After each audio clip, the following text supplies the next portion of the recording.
Greetings everyone, and welcome to the debut episode of Review and Recommendations, where spoilers are not off limits, and I'm not getting paid to say any of this. In this episode, we're going to discuss Fallout 4. Yes, Fallout 4 has been out for several years, so I make a video now. The Review and Recommendation series is aimed at casual gamers, and many casual gamers do not buy games upon release, but wait until a Steam sale for PC or at the bargain bin for console games. I will be reviewing on PC and include all the DLC. The review of this game is really simple. I can honestly say that of all the games I have at my disposal, Fallout 4 has got to be my favorite. It's the one game that I can play at any time and genuinely enjoy it. Now, I'm not a professional gamer or professional YouTuber, so my numbers are not nearly as impressive as others, but I have over 700 hours in Fallout 4 according to Steam, and that does not include my first playthrough on PS4. In fact, at one point, I thought about making this a Fallout 4 channel, or at least having that be the featured content in the way that some do Call of Duty, Battlefield, or other multiplayer games. I've played other Fallout games such as Fallout 3 and New Vegas, both of those being Game of the Year editions, as well as Fallout 2, but none of those were as good as Fallout 4. Now, in full disclosure, most gamers that have played the Fallout franchise will rank Fallout 4 behind New Vegas and 3, typically New Vegas first, then 3, and then lastly Fallout 4 of those three games. I placed Fallout 4 first, followed by New Vegas, and then 3. I played Fallout 2 for a while, but gave up as the game just didn't hold my interest. If you have never played a Fallout game, the premise of Fallout 4 is that a nuclear war happened in the year 2077, and each Fallout game takes place after that in a post-nuclear world filled with the result of the nuclear fallout. There are various mutated creatures you will encounter, as well as humans. However, the way of life is simply survival. There are no big companies, just people that grow their own food and or have another trade to barter for what they may need. Lots of people are in gangs that just take their needs by force, so they must be dealt with. Fallout 4 takes place around Boston about 200 years after the Great War of 2077. The story is that while you were escaping from the nuclear war in 2077, you went into a prearranged protective vault designed for underground living. While you were there, your infant son was kidnapped, and you wake up from cryo-storage and you start to seek him out. Fallout 4 is different than the previous Fallout games in several ways. The most obvious is that there are settlements to stabilize and maintain. I refer to this as the SimCity or Minecraft aspects of the game. Another difference is that it appears to be less main missions in the previous games, especially Fallout 3. On the flip side, there is much more of an open world and variability than Fallout 3, which is a much more linear and just straight up shooter than it was as much a role-playing game. Still was RPG, just not nearly as much as Fallout 4. You can find more side quests by just talking to people and exploring. There are multiple factions to join, just like in New Vegas. There are many companions available, however, all of them tend to stand in doorways and block your entrance or exit at crucial times, or they just awkwardly stare at you. Power Armor has several levels and upgrades available. Fallout 4 also has more character levels available. While Fallout 3 had 20 levels in the base game and as high as 30 with all the DLC, Fallout 4 is realistically unlimited, with a cap allegedly over 65,000 levels. With each level, you can select a perk to add to your character, so customization of your character is much more detailed than in the past. Weapons are also more customizable and do not deteriorate like in New Vegas. When you need to repair anything, you just need the resources, not another version of that same weapon. On the downside, it seems that just about all the average male NPCs have the exact same voice actor. If you are a player that only wants to follow main and the significant side missions, Fallout 4 may be less impressive than other games. If you enjoy a true open-world game with missions, but also lots of freedom, then you may get a lot of time out of it. I had over 200 hours in my last playthrough, and that includes the fact that I already know how to solve all the puzzles and all the time-consuming things and know a lot of shortcuts for these various missions. Fallout 4 has several difficulty settings. The experience that you gain, or XP, that you gain from each interaction is the same. The levels are very easy, easy, normal, hard, very hard, and survival. I've personally played this on normal, hard, very hard, and survival, with my favorite being very hard. Survival is quite different than the others in that it changes several core elements of the game. These include no fast travel, you can only save the game when you sleep at least 1 hour, all weapon ammo has weight, Stimpaks gradually heal you rather than essentially instantly heal you. You need to eat, sleep, and drink often, or else you will have consequences, up to fatality. Crippled limbs no longer automatically heal, you do need a stim pack. More legendary enemy options. And you can get sick, where you need to buy or craft an antibiotic to cure yourself. Some of the survival exclusive challenges are challenging in a good way, such as the weighted ammo. Others are irritating but realistic, such as having to sleep, eat, and drink water. And some, at least to me, are really not enjoyable, such as no fast travel and only able to save when you sleep. I understand the save concept, but if I am in the middle of a long adventure or battle, there is no option to sleep. So if I have to stop playing, I have to go back to wherever I last saved, which could be a while. I play on PC, so there are a ton of mods available to change the limitations if you want to. My last playthrough was on survival, and I played the completely vanilla or unmodified game for the first several hours. When I arrived back with the group to Sanctuary, that was where I added the first mod, which was for fast travel and able to save more often. The DLCs are mainly good, with Far Harbor being the best. Nuka World I also found to be good. Automatron was not that impressive. Wasteland Workshop and Contraptions Workshop are only extra things you can build. I didn't find them as much useful, which is really saying something considering how much settlement building I do. So in summary, I highly recommend Fallout 4 to anyone that enjoys open world games with exploring and some elements of survival, especially if you like the building aspect. Since the game has been out for a few years, even Game of the Year editions are very affordable, and the Far Harbor DLC is very good.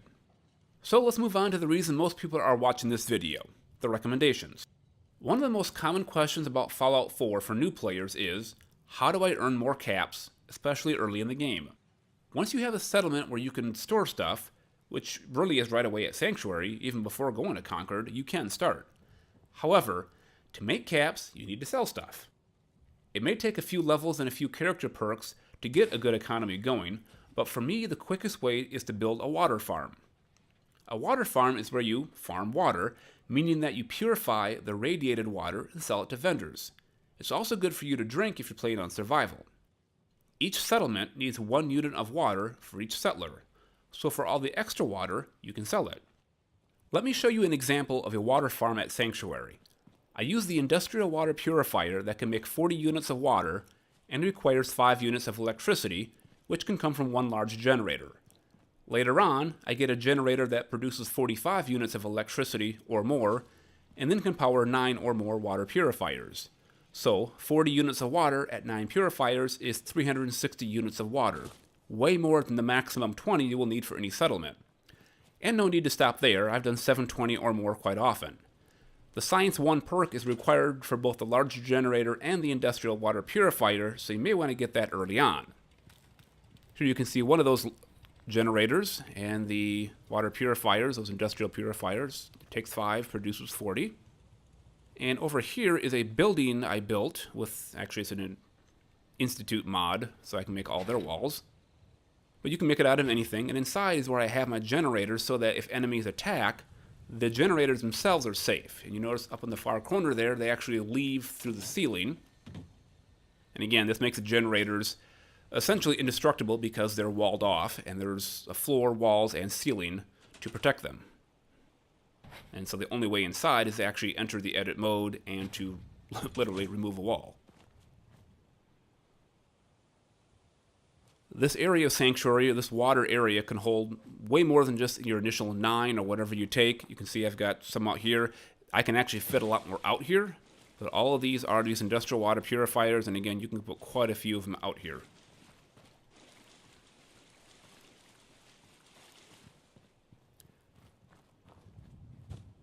Now the extra water you get will be found in your workbench inventory. So let's go back to the workbench and kind of show you how this process works. Inside the workbench, it will be listed as just purified water. So just scroll over to your aid, scroll down, and you'll see here I have 148 units of purified water. If you've got a full setup and you haven't taken any out, you'll probably have much more than that. You could have 300 to 400, if not more. So you just take it out of your personal inventory and go to a vendor and sell it. Or you wait for Sturgis to talk to you. Now here you'll notice it's 8:36 p.m., therefore it's after the 8 o'clock shutoff time, so otherwise there will be a vendor here to sell it to. Later in the game, I place vendors near my workshops like you've seen here and sell the water to them. but you need a certain perk in order to do that. You can sell water to any type of vendor. It doesn't have to be a general goods vendor. It can be weapons or anything else. It will take a day or two of in-game time for the next amount of water to appear in the workbench inventory. Early on, the water may only sell for 5 caps each, but as you get better perks, it can go for over 10 each. Early in the game, you will likely want to pick one settlement and store your stuff there, have a water farm, and use it as a base of operations. Most players pick Sanctuary for this role, and for good reason. Trash Can Carla shows up there and you can buy and sell stuff. You have a few different workbenches, the Minutemen station there, lots of space, and other reasons. Later on, you may want to select another location. I typically use Spectacle Island as I try to get there as soon as I can in the game, sometimes even before I go to Diamond City for the first time. Another popular option is the castle, since it's easily defended, though enemies can spawn within the walls just like any other settlement. Starlight Drive-In is another good option if you want lots of space early in the game, though it is limited for space to grow food and to farm water. For a water farm, Sanctuary and Spectacle Island are the best choices of those mentioned, although the castle can work too, with Spectacle Island allowing for a huge water farm. If playing on survival or just need efficient food for your settlement, Mutt Fruit is the best option, as each piece of fruit is worth 1 food, whereas most others are only worth half. For survival, where you want to carry some food, Mutt Fruit is also the best option for weight versus food amount. As previously mentioned, there are many companions, including dog meat, that you get very early on in the game. You have a few early game options, such as dog meat, Codsworth, Preston Garvey, and Piper, and depending on when you do some quests, you can get more. My favorite companion is Kate. Remember that your companions like and dislike your actions, so the choices you make should affect which companions you take along. If you play a good guy character, Piper and Nick are good choices. If you do a lot of lock-picking, Piper and Kate are good choices, as they like that.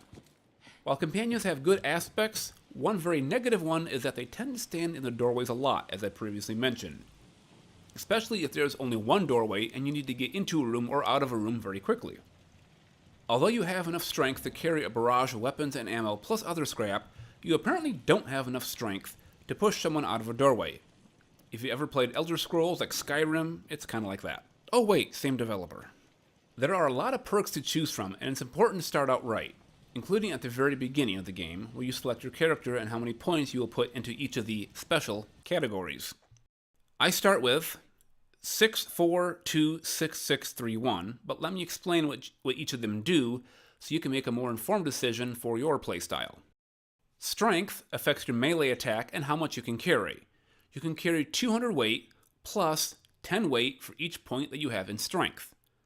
So since I put 6 into strength to start, I start with the ability to carry 260 weight. The reason I go for 6 points is because level 6 strength is needed for the Strong Back perk. Strong Back 1 gives you an additional 25 carry weight, so the 260 becomes 285. Strong Back 2 gives you 50 total additional points, so 260 plus 50. So now I have 310 carrying capacity. However, your overall character level needs to be 10 in order to have Strong Back 2 as an option. So the formula for carry weight is this: 200 plus 10 times your strength, plus any Strong Back perk bonus, plus any Lone Wanderer perk bonus. At level 1 strength, your carry weight is 200. You got your 10 from 1 strength. No Strong Back bonus, no Lone Wanderer bonus, so your carry weight is 210.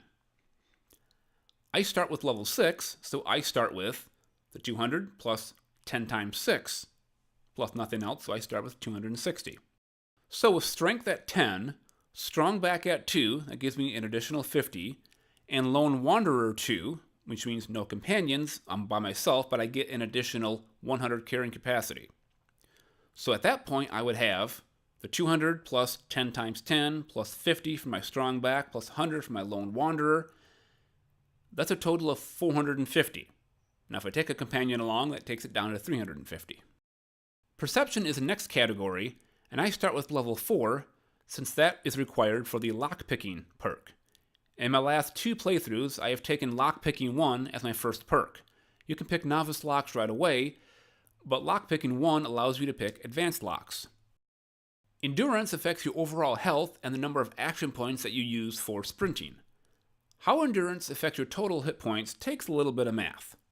The formula is your hit points equals 80, that's a constant, so you always have at least 80, plus whatever your endurance level is times 5, plus, here's where it gets fun, your overall character level, minus 1, multiplied by your endurance level divided by 2, plus 2.5.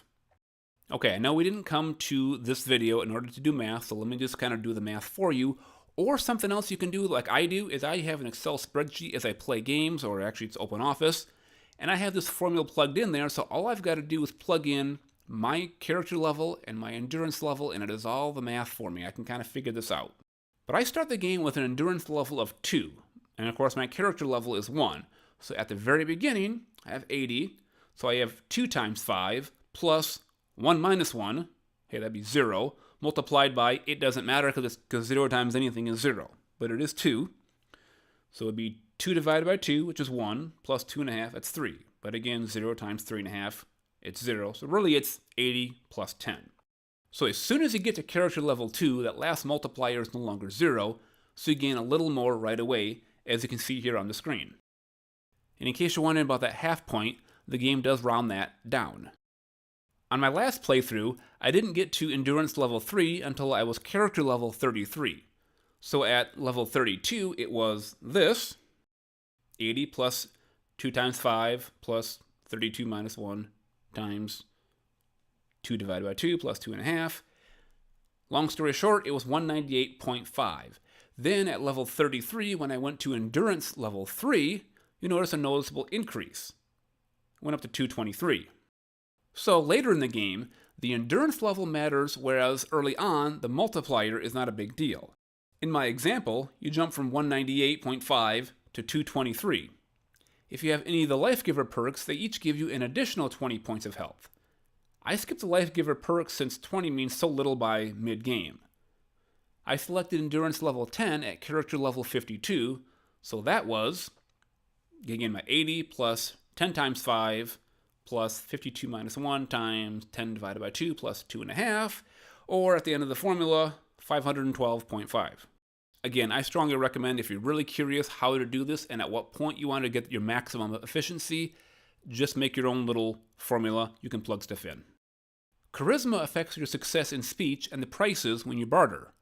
No fancy formula here, just charisma levels 1 through 10. I start with level 6 and can pass some yellow speech checks, but not consistently. Not good on survival where you can't save skim. If you don't know that term, save skimming is where you save often or right before a big battle or even during the battle after an accomplishment, or in this case while talking with someone. When I went to upgrade my charisma at character level 22, I realized I was already upgraded to level 7 due to something I didn't even notice, most likely a charisma bobblehead that I found. So I went to charisma level 8 at character level 22, charisma level 9 at level 23. At charisma level 10, you should theoretically pass all speech checks, including anything in red text. Since it also affects prices, it was helpful right from the beginning when that would matter. Later on, you'll be just rolling in the caps with the water farms. Another perk I like to take early on for any difficulty level is Local Leader 1, which allows you to create trade routes between settlements. This requires charisma level 6, and that's why I start with level 6. The trade route means that whatever you put into your workbench inventory at your main base or any other location, those same scrap items or whatever are available to be used at any other connected settlement. Now, you cannot pull the weapons you store in one settlement out at another settlement, but the scrap items are good for construction at any settlement with the connected trade route. Intelligence affects the number of XP earned. I start with 6 points in intelligence, not so much for the XP factor, but because level 6 is required for the science perks. Science 1 is something to consider early on if you want to have a water farm like I mentioned earlier, because it requires intelligence level 6. This gives you the ability to have the larger generator and the industrial water purifier, and sets you up for Science 2 that you may need for other things. Another useful perk in the intelligence category is Scrapper, available at intelligence level 5. This can save you a lot of caps, but has trade-offs. I use it a lot and scrap extra weapons rather than selling them for caps. It means potentially less income, but also saves you caps since you won't have to buy extra materials and build something for a settlement. Gun Nut is one of my favorite perks and very important to my playstyle. There are 4 levels of Gun Nut, and I get them as soon as I can. Gun Nut 1 is available right away at level 1, Gun Nut 2 is available at character level 13, Gun Nut 3 is available at character level 25, and Gun Nut 4 at character level 39. The Gun Nut perk unlocks various gun upgrades that affect the damage done by the weapon, the scopes available, magazine size, range, reload speed, recoil, and much more. Agility affects your action points in VATS and your ability to sneak. I don't really use VATS, but I do a lot of sneaking since I play on very hard or survival. I start with Agility level 3, mainly because the other perks are more necessary than sneaking early on, even as a stealth build. The formula is 60 plus 10 times your agility level. So because I start with level 3, that's 60 plus 10 times 3, or 90 points. At your maximum agility, it's 60 plus 10 times 10, or 160. If you are on a higher difficulty, you may want to consider Sneak 1 early on. It makes you 20% harder to detect while sneaking, and it requires agility level 3. Luck is just that, your overall luck or good fortune. It affects the recharge rate of critical hits. I basically don't even bother with this perk and leave it at level 1. Unlike some, I do pass on the Idiot Savant, which requires luck level 5. The Idiot Savant perk gives you an XP bonus at random times for completing various quests. So the strategy is you can boost your entire game by getting off to a faster start with this perk. However, this perk is really not useful later on in the game or even by mid-game. And while I have done this strategy of taking this perk early on, I now prefer to pass on it, especially at higher difficulty levels. I could use luck levels 2 through 5 better elsewhere. So here's what I chose in my last playthrough, again playing on survival. When I went to character level 2, I got lockpicking 1. Character level 3, sneak 1. At level 4, science 1. Level 5, gun nut 1. Level 6, local leader 1. And level 7, strong back 1. My playstyle is stealth and sniping, and while I like a companion early on to carry stuff and max out their opinion of me, later on I go solo and without power armor. I don't like power armor for several reasons. One is that I cannot see distance or the elevation of target locations. Also, I cannot use weapon benches, workbenches, etc., and also cannot sleep, so I have to exit just to do that. On the plus side, it does raise your carrying capacity by, I think, 50. Power armor can be upgraded at the armor workbench depending on your armorer perk rank. I prefer to stick to a small number of weapons rather than use one of every ammo type. Early on, it's easiest to use guns that use the 38 ammo since it's so easy to find. My favorite weapon in the game is the assault rifle. With Gun Nut 4, it can have an 80-round drum mag, very low recoil, and a good rate of fire.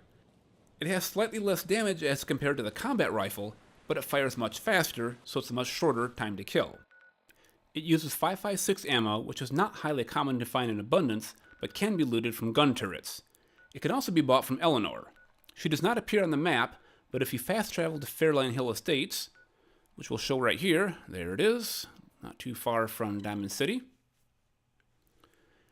Fast travel there, turn around and head west and look for a small camping trailer, and there she is. So here's when you come into Fairline Hill Estates, just turn around, look at your compass at the bottom towards the west, slightly off to the side. Weave your way through these trees, and there you'll see her little camper. This one is easy to miss unless you just start wandering through the wasteland, and there she is. Let's see what you got.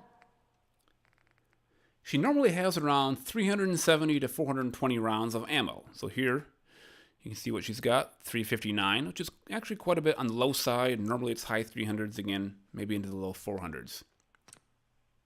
This is one of the best places I found to find 5.56 ammo if this is your style. I like the AR so much that on my last playthrough, I used 2 of them.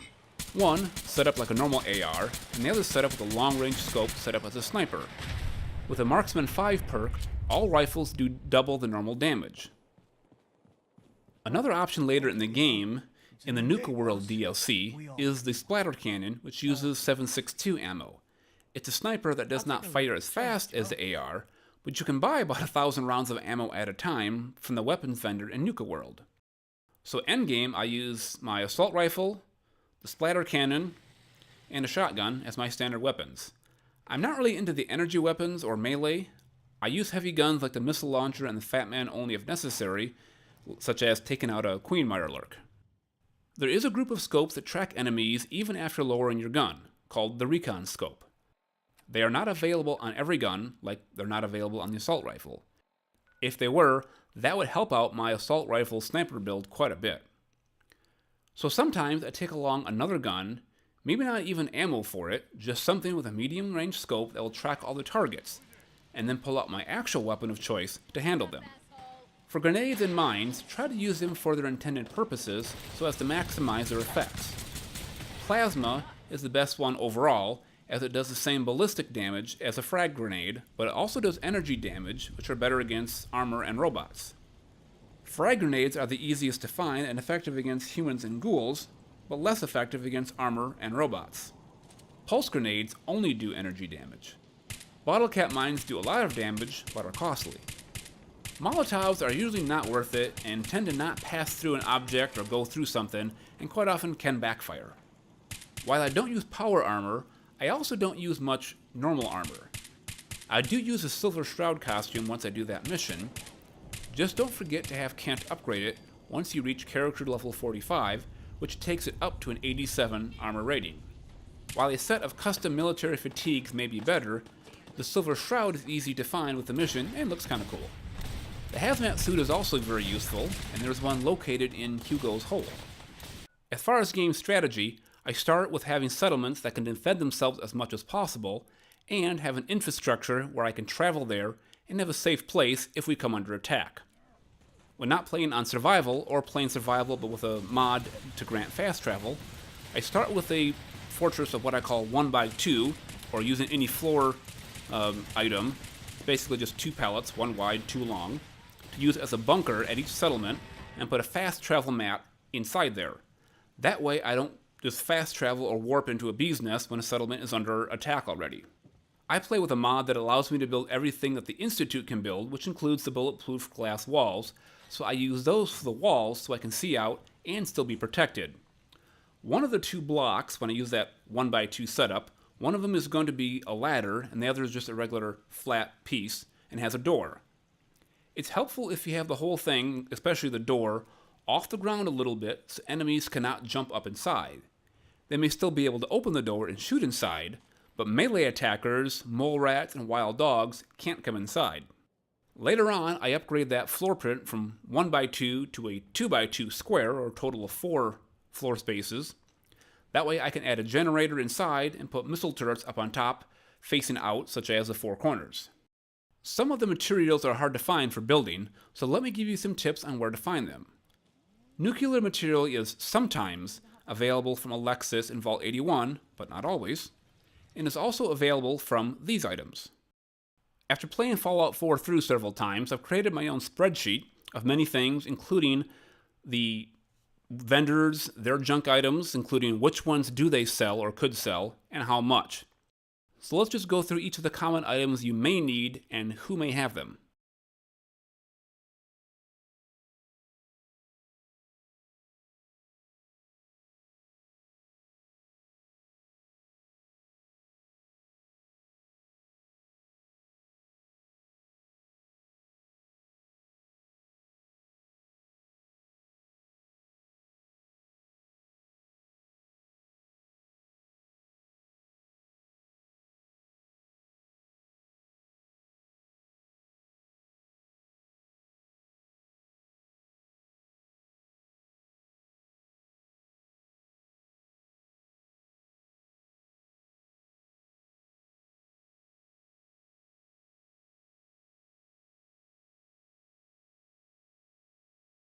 As far as mods go, I have these recommendations. Homemaker, which allows me to have the Institute building options. Vendor caps, which gives all vendors 50,000 caps or more. Pass-through, that's where I can pass electrical connections through walls, such as that water farm building I have. Scaver's Toolbox, which allows me to scrap various things into just plain scrap. Survival Options, which allows me to edit the survival exclusive gameplay options. And Full Dialogue Interface, which changes the speech options that you see on screen to exactly what the character is going to say. Okay, so that's a whole bunch of recommendations for this game, and I know as soon as I publish this video, I'm going to remember a whole bunch of other ones that I didn't include, but that's good enough for now. And as I said, I have a lot of fun playing Fallout 4, so if you have more recommendations, questions, topics, or just want to see footage of something else, leave it in the comments down below, and I'll see about getting around to another playthrough where I can include some of those things. As for now, good day and happy gaming.